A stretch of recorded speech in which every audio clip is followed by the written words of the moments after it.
कमाल की चीज होती है ना, जिस चीज को आप भूलने की कोशिश करोगे आप उसे कभी भुला नहीं पाओगे, और जिस चीज को आप याद करने की कोशिश करोगे आप उसे कभी याद नहीं कर पाओगे। दर्द आपको दर्द तभी तक दे सकता है जब आप दर्द को इजाजत देते हो कि वो आपको दर्द पहुंचा सके। Hello everyone, this is Supriya Tamkar, और आज का टॉपिक आप लोगों ने ऑलरेडी यहाँ पे रीड कर लिया होगा। Science that you are suffering from depression, जो कि आजकल काफी सारे लोग फील करते हैं कि मैं डिप्रेस्ड हो गया हूँ। सबसे पहला क्वेश्चन आपके माइंड पे ये आएगा कि आप कौन होते हो हमें ये बताने वाले कि आप डिप्रेस्ड फील कर रहे हो या फिर आप डिप्रेशन के साइड जा रहे हो। तो मेरी लाइफ में देखो, मैं भी एक ह्यूमन बीइंग हूँ और हर एक ह्यूमन बीइंग हर लाइफ के फेज से गुजरता है। मुझे ऐसा ये डिप्रेशन वाला जो वर्ड है ये 2 बार मैंने फेस किया है। अब मैं ऐसा नहीं बोल सकती कि मतलब वो चीजें आने लग गई थी कि एकदम से पंखे में लटक के सुसाइड कर लेना है, बट 2 बार मेरे साथ ये मतलब ऐसा हुआ है। पहला केस मैं एक्सप्रेस नहीं करना चाहती, और सेकंड केस मैं आपको अपनी छोटी सी 1 मिनट में स्टोरी बताने की कोशिश करूंगी। क्लास 12th में मैं साल भर मैंने बहुत ज़्यादा मेहनत की थी, ठीक है। मतलब वो जो होता है ना स्टूडेंट की 4 बजे से उठ के बैठ जाएगा और रात के 10 बजे तक उसका सेम शेड्यूल चलता है कि पढ़ाई पढ़ाई पढ़ाई पढ़ाई। 1 साल मेरा इसी में गुजरा। हर चीज़ को मैंने छोड़ दिया, इंस्टाग्राम क्या, यूट्यूब होता है क्या, सारी चीज़ें होती हैं, मुझे कुछ भी नहीं पता था। मैं सिर्फ फोकस थी अपनी पढ़ाई पे। और उस टाइम पे फिर एग्ज़ाम्स मेरे क्या हुए, कैंसिल हो गए। बहुत मतलब पहले तो ये होप थी कि एग्ज़ाम्स होंगे, हम पढ़ रहे थे, बट एकदम से ये चीज़ें हो गई कि जनरल प्रमोशन हो गया। उस टाइम पे मुझे 79.6% मिले क्लास 12th में, जिससे मैं बहुत ज़्यादा अंदर से अपसेट थी। बाहर से तो वो सारी चीज़ें हम दिखा देते हैं कि मुझे कोई फ़र्क नहीं पड़ा, बट अंदर से जो वो चीज़ होती है उसको मतलब बहुत फ़र्क पड़ा था। उसके बाद हो गया, हमने सोचा, हमने यूट्यूब स्टार्ट किया था जब एग्ज़ाम्स कैंसिल हुए थे, तो यूट्यूब स्टार्ट किया, तो चलो सोचा कि यार कहीं ना कहीं तो हम लाइफ में अच्छा कर ही लेंगे, ठीक है। यूट्यूब में स्टार्ट किया, फिर मैंने एक कोचिंग थी वहाँ पे जाके पढ़ाना स्टार्ट किया। मैं नेम नहीं लेना चाहूँगी क्योंकि ये मैं फर्स्ट टाइम यूट्यूब पे भी शेयर कर रही हूँ कि मैं कहीं पे पढ़ाती भी थी। जो भी मेरी वीडियोस थी वो डबल जगह पे रहती थी, यूट्यूब पे भी अपलोडेड रहती थी और एक प्लेटफॉर्म था वहाँ पे मैं पढ़ाती भी थी। वहाँ पे जो भी चीज़ें हुई मतलब कि ऐसा बॉन्डिंग वगैरह रहती है वहाँ पे कि इतने स्टूडेंट्स आपके आएंगे तो आपका ये पे आउट वगैरह रहेगा।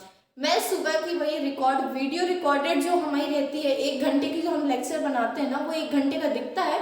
उसके पीछे ब्लैक बोर्ड में सारी चीज़ें, कंटेंट को नोट करना, प्रिपेयर करना कि कैसे मैं ये सारी चीज़ों को आसान तरीके से समझा पाऊँ, ये सारी चीज़ों में डिफ़िकल्टीज रहती थी।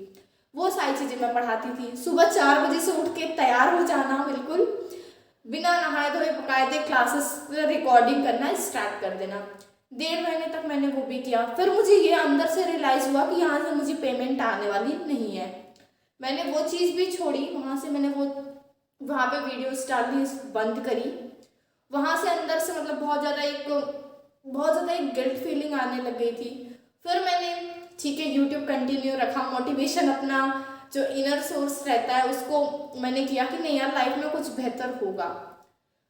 फिर मैंने ऑनलाइन इंटरव्यूज़ वगैरह देने स्टार्ट किए।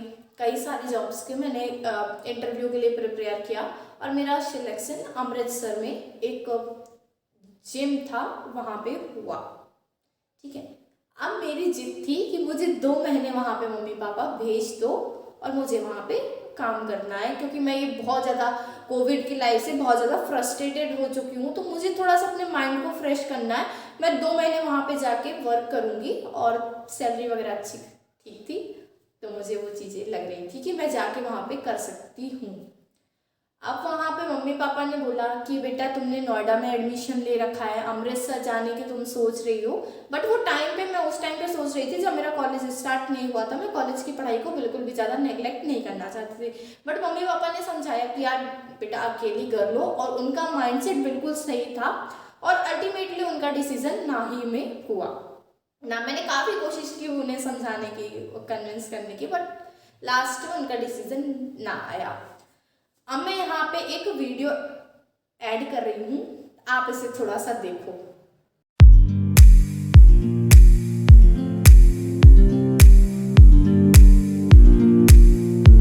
ये वीडियो तब का है जब उस टाइम पे मैं बहुत ज़्यादा डिप्रेस्ड फील कर रही थी। इस पे जो वर्ड्स हैं मैंने इस पे साउंड डाल दिया है, क्योंकि कुछ वर्ड्स हैं जो मतलब मैं भी नहीं सुनना चाहती। एक फेज था, मैं उससे बाहर आ चुकी हूँ, मुझे बहुत ज़्यादा खुशी है। उस टाइम पे जो भी चीज़ें मेरे साथ हुई, मैंने जो चीज़ें फेस की, मैंने आज वहीं पे 5 पॉइंट में उसे समराइज करने की कोशिश की है कि क्या चीज़ें ऐसे मुझे लगने लग गया था। क्योंकि उस टाइम पे मैंने बताया, एक तो 1 साल तक 12th का मेरा फेज था, मैंने मेहनत की, सब कुछ किया, दीवार पे फ्लैश कार्ड्स चिपकाए, ये सारी चीज़ें वहाँ पे वो हुआ। फिर यूट्यूब पे भी मैंने पढ़ाना वगैरह स्टार्ट किया, क्योंकि रीच नहीं थी सही, तो वहाँ पर से भी चीज़ें नहीं हुई। कोचिंग क्लास में मैं इतना ज़्यादा मेहनत करती थी, मतलब एक दिन में मैं 3 लेक्चर्स रिकॉर्ड करती थी, और मेरे को दिन भर लग जाता था 3 लेक्चर्स को रिकॉर्ड करने में।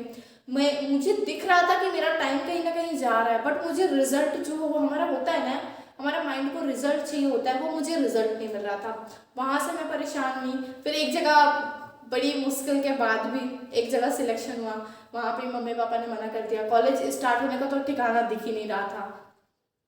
तब मुझे ये डिप्रेशन वाला वर्ड समझ में आया, और एक बार उससे पहले भी समझ में आ चुका था, उससे भी मैंने डील किया।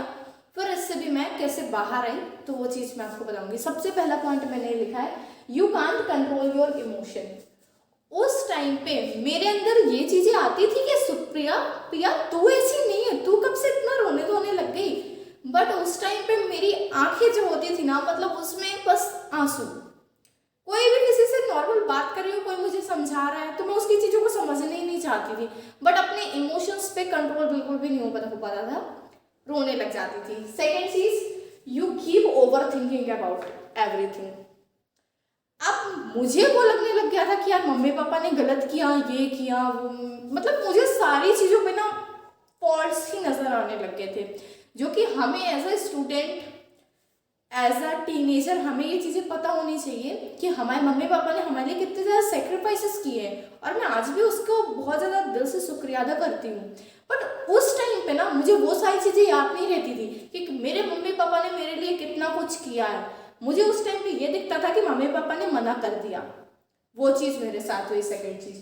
थर्ड चीज़, you realise that you have lost interest in everything. जो यूट्यूब में वीडियोस भी बनाती थी, उस टाइम पे मैंने वो भी छोड़ दिया, और मतलब मैं ऐसी हो गई थी कि मुझे कुछ नहीं करना, मेरी लाइफ में कुछ नहीं हो पाएगा। जब कुछ होता है तो आप लोग कुछ करने नहीं देते हो, तो मैं कुछ कर के भी क्या कर लूँगी, मेरा ये चीज़ें हो गई थी। और पेंटिंग वगैरह पे भी, डेकोरेशन वगैरह पे भी एक टाइम मेरा बहुत इंटरेस्ट होता था। किसी भी चीज़ में मेरा मन नहीं लगता था, ना लोगों से बात करने में, ना एक भी वीडियोस रिकॉर्ड करने में, ना पढ़ाने में, ना पढ़ने में, किसी भी चीज़ में मेरा मन नहीं लगता था। मेरा हर चीज़ में इंटरेस्ट जाने लग गया था। Fourth, every day you wake up and feel empty and you don't know what you really want. हर दिन सुबह उठती नहीं थी यार, 10 बजे 11 बजे भी सो के उठती थी, और उठते ही साथ ब्रश करते करते शीशे में देख के फिर से वही रोना धोना, इमोशन वाला, कि इमोशन पे कंट्रोल नहीं होता था, वो सारी चीज़ें फिर से स्टार्ट हो जाती थी। और दिन में उठती थी, बट एक पर्पस क्लियर नहीं था। जैसे हमारे में अंदर होता है, जब मैं 12th क्लास में थी कि उठी हूँ, मुझे पढ़ना है, मुझे अब ये वाला चैप्टर, वो सारी चीज़ें, मतलब एक दिन का शेड्यूल मेरा पूरा डिसाइड रहता था कि कल मेरे को ये पढ़ना है। बट उस टाइम पे ऐसा माइंड में कुछ भी क्लैरिटी थी नहीं कि कल का मेरा दिन क्या होने वाला है, मुझे क्या करना है। वो एक लवारिस होता है ना, कुछ भी जीवन का ठिकाना नहीं, मैं उस टाइप से हो रखी थी। Fifth, you just want to be alone. दिन भर खाना खाने का भी मन नहीं होता था, और खाना खाने बस नीचे जाती थी।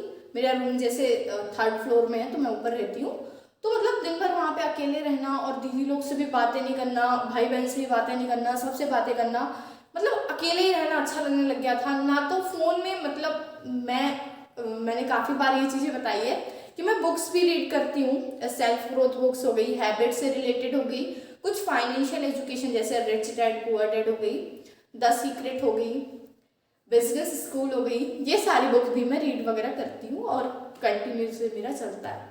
तो ये सारी चीज़ें मैं करती थी। यूट्यूब पे भी पर्सनैलिटी डेवलपमेंट हो गया, पब्लिक स्पीकिंग हो गया, ये सारी चीज़ें मैं देखती हूँ। उस टाइम पे ऐसा हो रखा था कि मैं एक वीडियो किसी की स्टार्ट करती थी, संदीप महेश्वरी की भी अगर मैं स्टार्ट करती थी माइंडसेट पे, तो वो भी मैं बंद करके रख देती थी। मेरा माइंड वो सारी चीजें सुनना ही नहीं चाहता था। तो ये सारे साइन है कि डिप्रेशन के थोड़ा सा साइन हो सकते हैं। अगर आप चाहते हो कि इससे बाहर कैसे आना है, तो आप कमेंट बॉक्स में कमेंट कर सकते हो। मैं इस पर एक डिटेल्ड वीडियो बना दूंगी। अगर मुझे ऐसा लगेगा तो आप मेरा यूट्यूब का जो अकाउंट है उस पर मेरा इंस्टाग्राम का भी वो डला हुआ है, तो आप इंस्टाग्राम पे जाके मुझे पर्सनली टेक्स्ट भी कर सकते हो कि मैं इसका सॉल्यूशन, मैंने 3-4 लोगों को ये प्रॉब्लम का सॉल्यूशन बता रखा है ऑन कॉल, तो मैं आपको वो भी चीज़ें बता सकती हूँ। क्योंकि सारी चीज़ें देखो, मैं जिस चीज़ से परेशान थी वो हो सकता है डिफरेंट हो, और आप जिस चीज़ से परेशान हो वो हो सकता है डिफरेंट हो। तो उस परेशानी के हिसाब से हमें सॉल्यूशन को फाइंड करना है। मैंने काफ़ी, जैसे मैंने बताया, मेरे डिप्रेशन का फेज मैंने लाइफ में 2 बार फेस किया, और दोनों ही फेज टोटल डिफरेंट थे। तो हो सकता है कि अगर मैं आपको एक आध पॉइंट सेल्फ गाइड कर दूं, तो हो सकता है कि मेरा छोटा सा इनिशिएटिव आपकी लाइफ में कुछ चेंजेस ला पाए, तो ये मेरे लिए बहुत ज़्यादा अच्छी बात होगी।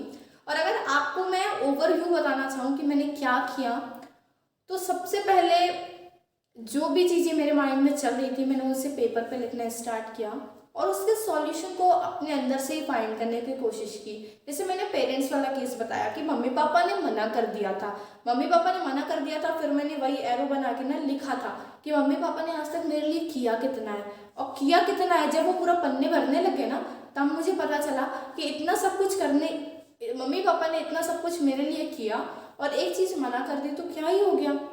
और यार मेरी एज, फिर उस टाइम मैंने ये सोचा कि यार मेरी एज 45-40 साल तो हो नहीं रखी है कि अब मुझे बिल्कुल, मेरी बड़ी सी फैमिली है, मुझे उनके सर्वाइवल के लिए मुझे कुछ कमाना ही पड़ेगा, नहीं तो मेरा कुछ नहीं हो पाएगा। मुझे ये चीज़ समझ में आई कि मतलब अभी छोटी हूँ, चीज़ें सीख रही हूँ, ये नहीं तो कुछ और सही। और लाइफ में हर एक चीज़, मैंने ये चीज़ को समझने की कोशिश की कि लाइफ में कोई भी चीज़ होती है वो आपको एक लेसन देने के लिए आती है। जैसे मैंने प्रीवियस वाले सिचुएशन को एक्सेप्ट किया था, वैसे मैंने इसे भी एक्सेप्ट किया और मूव ऑन करने की कोशिश की। मैंने बताया ना, यूट्यूब की वीडियोस में कोई भी चीज़ मेरे लिए एग्जैक्टली वर्क नहीं कर रही थी। वर्क किया तो सिर्फ एक चीज़ ने वर्क किया, वो है सेल्फ टॉक।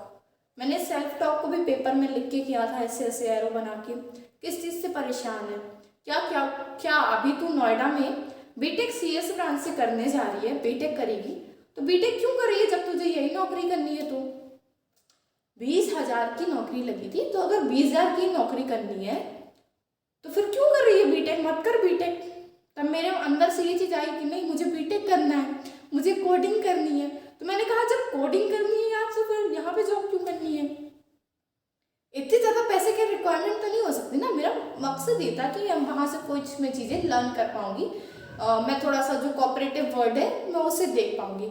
बट कोई बात नहीं, नेक्स्ट अपॉर्चुनिटी मिली मुझे, और करेंटली मैं अभी एक जगह पे वर्किंग हूँ। तो वो सारी चीज़ें होती हैं। आपको अपनी लाइफ में सेल्फ टॉक की मदद से ये सारी चीज़ें समझनी पड़ेंगी कि वो वर्ड जो हर जगह कहा जाता है कि जो भी होता है अच्छे के लिए होता है। मैं दोनों डिप्रेशन वाले फेज को बहुत पॉजिटिवली, अब मेरा माइंडसेट ऐसा हो गया कि मैं दोनों चीज़ को बहुत पॉजिटिवली लेती हूँ, क्योंकि वो दोनों चीज़ों ने मुझे ऐसा बना दिया है कि अब मुझे चीज़ों से फर्क नहीं पड़ता। लाइफ में क्या हो रहा है, हर चीज़ को एक पॉजिटिव वे से देखने का ना आइडिया मुझे आ गया है कि कोई भी चीज़ें इतनी आसानी से जल्दी मुझे अफेंड नहीं कर पाती। जैसे कोई इंस्टाग्राम पे किसी ने एक बार कमेंट किया था कि आप अच्छे से बोलते नहीं हो, ऐसा कुछ करके। मुझे लगा कि मैसेज सही नहीं है, मैंने पकड़ा और डिलीट कर दिया, मुझे कोई फर्क नहीं पड़ा। तो वो सारी चीज़ें होती हैं, और ये सारी चीज़ें आपकी एक ही चीज़ से आ सकती हैं, जो कि मैं बार बार रिपीट कर रही हूँ, सेल्फ टॉक। यार जब मैं ये सारे फेस से बाहर आ सकती हूँ, आप सोच नहीं सकते। आप ये वीडियो में आपने ऐसा देखा है ना, मेरे पास ऐसे काफ़ी सारी फोटोज भी हैं जो मैं यहाँ पे ऐड करती हूँ। आप इन फोटोज़ को भी देख सकते हो। कुछ ये मैं साइड पे होती हूँ, यहाँ पे कुछ फोटोज़, ये सब सारी तब की फ़ोटोज़ है जब मतलब दिन भर रोते रहना वही काम था, बट धीरे धीरे चीज़ों को समझा और लाइफ में मूव ऑन करने की कोशिश की। सो अगर आपको जो भी चीज़ें मैंने छोटे छोटे पॉइंट्स, बहुत बड़ी तो नहीं हूँ यार, छोटी हूँ और छोटे छोटे पॉइंट्स ही मैंने जो बताए, अगर आपकी लाइफ में ये कहीं ना कहीं 0.001% का भी चेंजेस ला पाएंगी तो I will be very grateful. Thank you so much for giving me your such time, for listening me. Thank you so much.